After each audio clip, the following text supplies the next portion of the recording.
teman-teman, balik lagi sama aku Syifa di sini.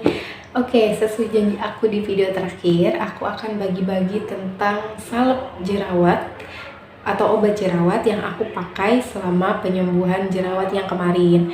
Kalau teman-teman baru datang di channel YouTube aku, mungkin ngeliat muka aku sekarang nggak jerawatan, jerawat apa. Nah, kalian bisa tonton video-video aku sebelumnya supaya kita ngobrolnya lebih nyambung gitu loh. Jadi kalian tahu kenapa aku bisa jerawatan dan sampai saat ini jerawatnya udah sembuh. Terus kalau misalnya teman-teman yang udah lama banget nonton video aku, terima kasih banyak. Aku ngucapin terima kasih banyak. Berkat kalian tuh aku jadi lebih semangat lagi untuk bikin video. Aku juga mau disclaimer dulu nih, sebelum kita lanjut ke videonya. Kalau aku di sini bukan ahli kecantikan atau dokter, jadi mohon maaf banget buat teman-teman. Aku nggak bisa mendiagnosa teman-teman. Misalkan teman-teman nanya, aku jerawatnya kayak gini, kira-kira pakai apa ya? Mohon maaf banget, aku nggak bisa merekomendasikan. Atau misalkan teman-teman, aku pakai krim ini kira-kira cocok nggak ya? Mohon maaf banget, aku nggak bisa menjawabnya karena yang tahu kondisi kulit kita itu tentunya diri kita dan ahlinya, yaitu dokter dan dokter kulit. Jadi di sini aku akan membahasnya dari segi farmakologinya aja atau sesuai dengan bidang keahlian yang aku miliki, yaitu farmasi. Jadi aku akan di sini akan membahas tentang salepnya yang bekerja di kulit dan untuk apa. Terus juga apa lagi ya? Oh iya, sebelum lanjut ke videonya, teman-teman harus tahu dulu nih. Yang pertama itu kenapa jerawat kita itu bisa muncul. Jadi ada sebab ada akibat kan. Kalau kemarin itu kan aku karena nggak cocok sama suatu produk skincare, makanya jerawat aku tumbuh gitu. Kalau jerawat kalian kan aku nggak tahu nih kenapa. Jadi yang bisa menentukan itu kalian sendiri. Jerawat kalian itu kira-kira kenapa sih bisa timbul. Nah, untuk tahu itu kalian itu harus tahu penyebab-penyebab timbulnya jerawat atau macam-macam jerawat. Di sini aku nggak akan bahas panjang-panjang, aku akan bahas singkatnya aja. Pokoknya jerawat itu ada 3 jenis. Yang pertama itu komedo, jerawat komedo, bisa whitehead, komedo tertutup, atau blackhead, komedo terbuka. Terus yang kedua itu bisa jerawat karena hormonal atau jerawat yang disebabkan karena hormon, bisa jadi karena haid atau karena mengkonsumsi obat-obat hormon tertentu seperti pil KB. Yang ketiga itu tipe jerawat batu yang ditandai dengan bentuknya yang besar, berwarna kemerahan, kemudian meradang. Hal ini diperparah dengan infeksi bakteri penyebab jerawat. Nih, setelah kalian tahu jerawat kalian tipe apa dan penyebabnya apa, barulah kalian di sini tahu mengobatinya harus pakai apa. Kalau aku kan kemarin karena nggak cocok, makanya aku langsung stop pemakaian skincare. Kemudian aku tunggu dulu selama 1 minggu biar muka akunya tenang dulu gitu. Jangan langsung dikasih obat jerawat.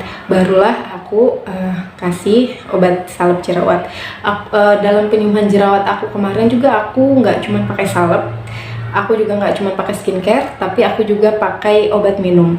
Tapi karena aku takutnya video ini kepanjangan, makanya nanti aku akan bagi 3 video. Yang pertama kali ini aku akan bahas dulu tentang salep jerawat yang aku pakai selama jerawatan kemarin. Nanti di next video aku akan bahas skincare apa yang skincare itu tuh ngebantu banget gitu, biar si obat jerawat itu tuh nyembuhinnya lebih cepet. Dan karena obat jerawat itu keras, makanya bikin iritasi kulit kan, merah-merah. Nah, skincare inilah yang membantu kulit aku tuh biar lebih nggak terlalu kering, nggak terlalu iritasi sama obat jerawat.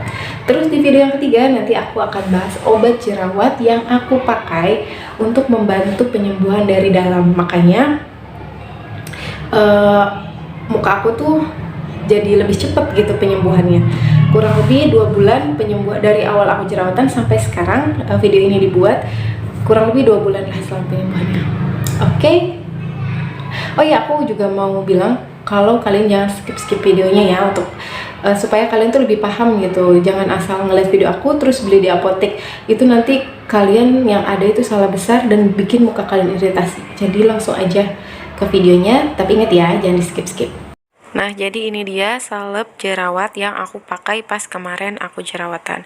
Aku bahas satu-satu ya. Yang pertama itu aku pakai Niasep, isinya itu nikotinamid 4%. Nikotinamid sendiri adalah bentuk aktif dari vitamin B3. Bekerja sebagai antiinflamasi dan mengurangi kadar sebum di wajah. Dimana kita tahu ketika produksi sebum meningkat, ditambah dengan penumpukan sel kulit mati dan ditambah kotoran yang ada di wajah, maka itu semua dapat menyumbat pori-pori dan memicu tumbuhnya jerawat pada kulit. Aku pakai Niasef ini 2 minggu pertama setelah aku berhenti dari krim X tersebut. Nah, aku cuman pakai krim ini tuh di pagi sama siang hari aja, kemudian abis itu baru aku pakein sunscreen.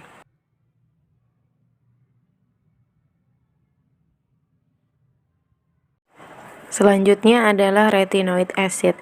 Retinoid acid adalah turunan dari vitamin A, bekerja dengan cara mempercepat proses regenerasi kulit dan merangsang pertumbuhan kolagen pada kulit.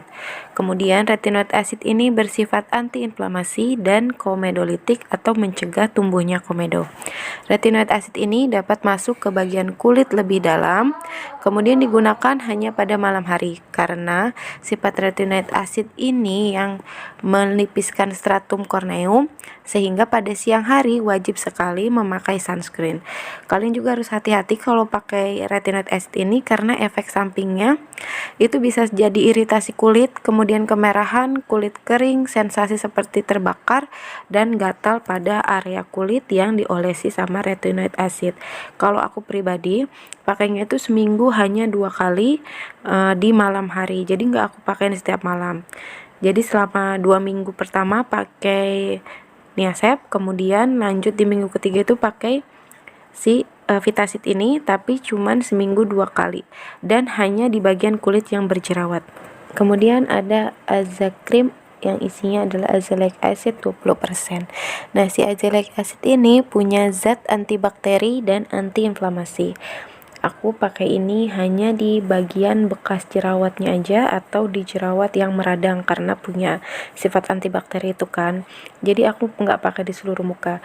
Nah, kemudian si azelaic acid ini punya efek samping yang seperti memutihkan kulit, makanya dia itu dapat membantu memudarkan bekas jerawat. Tapi ingat ya, jangan dipakai di seluruh muka atau seluruh wajah, hanya di bagian yang berjerawat saja. Takut masih ada yang bingung ya, jadi 2 minggu pertama itu aku pakai Niasef. Nah, aku pakainya pagi dan siang hari aja. Kalau malamnya aku pakai pelembab yang biasa aku pakai, tapi bukan krim X itu ya. Kemudian setelah 2 minggu itu ditambahin malam harinya itu aku pakai Vitasid. Nah, aku pakainya seminggu 2 kali aja karena dosis yang aku pakai itu dosis tinggi. Setelah itu ditambahkan lagi Aza Cream untuk bekas jerawatnya, tapi pakai Aza Creamnya itu saat aku nggak pakai Vitasid. Jadi misalkan pakai Vitasidnya malam Senin, nah aku pakai Aza Creamnya itu malam Selasa dan malam Rabu. Ini itu resep dokter kulit yang ada di kotaku. Nah, itu tadi salep-salep yang aku pakai saat muka aku lagi jerawatan kemarin. Aku berharap video ini bisa membantu teman-teman dan menjadi sumber informasi teman-teman untuk menyembuhkan jerawat. Tapi aku juga mohon sama teman-teman, jangan telan informasi yang aku bagikan ini mentah-mentah. Jadi kalian harus cari lagi informasi, terserah mau dari internet atau buku atau apa, terserah yang menurut kalian informasi itu valid. Jadi kalian kira-kira tuh bisa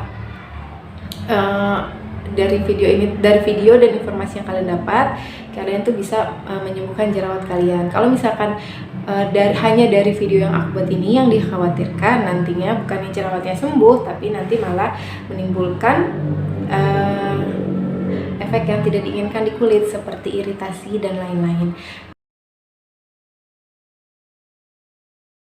Misalkan teman kalian sembuh nih pakai obat jerawat ini, terus kalian pakai, jangan.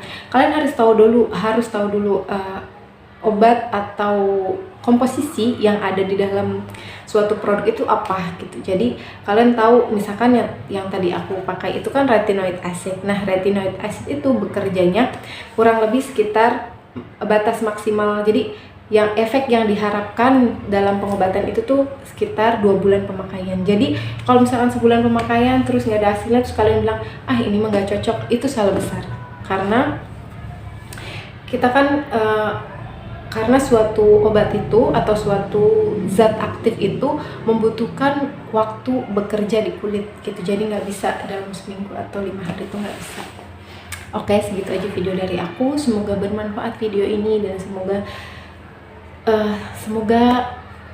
video aku ini membantu kalian untuk menyembuhkan jerawat. Terima kasih.